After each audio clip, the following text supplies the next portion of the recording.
ما انا عملت يا حاج علي اللي انت بتقوله ده، بس لقيت نص الكتاكيت ماتت اول يوم، واخد بالك؟ قمت جاي ايه يا ابني؟ ها؟ ما انا بتكلم في التليفون يا ابني، دي تليفون بنكلم ناس وبتاع. اقفل يا حاج علي، اقفل عشان نشوف البيل اللي دخل عليا ده. اقفل اقفل يا حاج علي، مع الف سلامه، مع السلامه. اتفضل يا ابني، اتفضل يا بيه، امرني. ها؟ عايز تعمل توكيل؟ لا نعمل لك توكيل وماله، حقك حقك يا ابني، ما فيهاش مشكله. اسمك كريم ايه بقى؟ ايمن. لا نعمل لك توكيل وماله، حق، ما فيهاش مشكله ان شاء الله. اه طب بص يا ابني، اصل انا حرف النون واخد بالك مش شغال في الكيبورد النهارده. واخد بالك، لو تعدي عليا الاسبوع الجاي نكون ظبطنا الكمبيوتر وكده، ولا انت إيه رايك في الهبل في اللي انا بقوله ده؟ حلو ولا احاول؟ احاول، لا وماله، حاول طبعا. احاول يا ابني نعمله لك. لا لا لا ان شاء الله. طب بص، اصل انا قبل ما اعمل التوكيل لازم نطلع برنت من مدام امل، هي اجازه بقى النهارده مدام امل. فلو تعدي علينا بكره ان شاء الله. مش عايز برنت، توكيل بس يعني.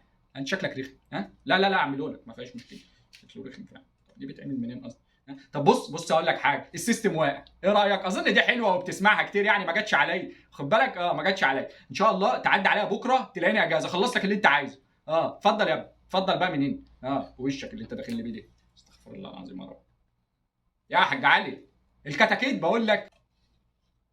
اتفضل يا ابني امرني. خلصت ورقك؟ يا الف نهار ابيض، يا الف نهار ابيض، وريني يا ابني، وريني. جبت الطوابع؟ لا خليها معاك بقى، ملهاش لازمه اصلا. لا لا تمام تمام، ده زي الفل كده. احنا كده ما عادش ناقصنا ايه بقى غير شهاده ميلاد فيها الرقم الثلاثي، تجيبها وتيجي نخلص لك ورقك. اشمعنى الرقم؟ لا انا عايزها هي اللي فيها الرقم الثلاثي، هم قالوا لنا كده هات اللي فيها الرقم الثلاثي. معاك؟ لا والله.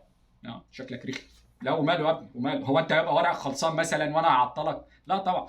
لا ما فيهاش مشكله. لا لا لا تمام قوي كده، تمام قوي. صورها لي بقى 12 نسخه في المكنه اللي بره دي، واخد بالك؟ وتيجي كتير 12، اصل انا مشارك في المكنه.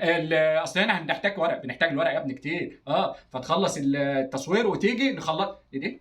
مصورهم؟ لا والله مش بقول لك رخم، انا بقول رخم. لا لا ما خلاص كده، ما عادش في حاجه اقولها بقى كده، لازم نعمل لك التوكيل يا ابني. لا ومال ومال، نعمل بقى الورق دي لان ملوش لازمه اصلا.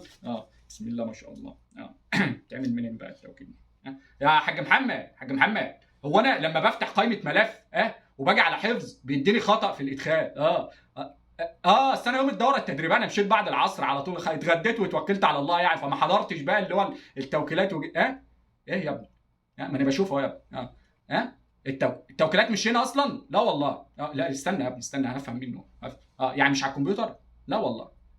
طب بص يا ابني، لا مؤاخذه لا مؤاخذه لو عطلتك انا الاسبوع ده. واخد بالك؟ التوكيلات مش عندي. معلش بقى. لو تطلع لمدام امل فوق، هي لسه اجازه عمال، اطلع لها هتخلص لك اللي انت عايزه. ليه بقى يا ابني الشتيمه وقله الادب؟